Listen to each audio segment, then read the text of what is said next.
4.34. Okay, Jack, let's try your soup. That's delicious. It's a great combination, carrot and orange. Is there any onion in the soup? Yes, 1 onion. It's very good. But next time, maybe you could add a little cream. Not much, just a little.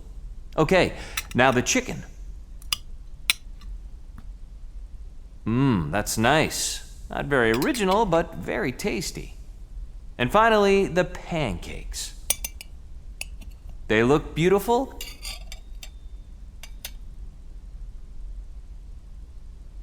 And they taste great. Now, Liz, let's try your dishes. The salad first.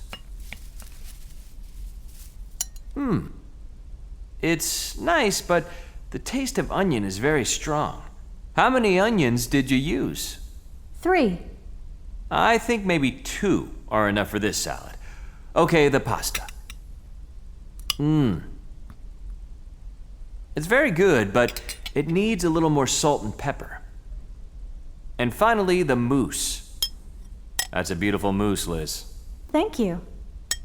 And it tastes wonderful, absolutely delicious. Well, congratulations to you both. I loved all your dishes, but only one of you can win.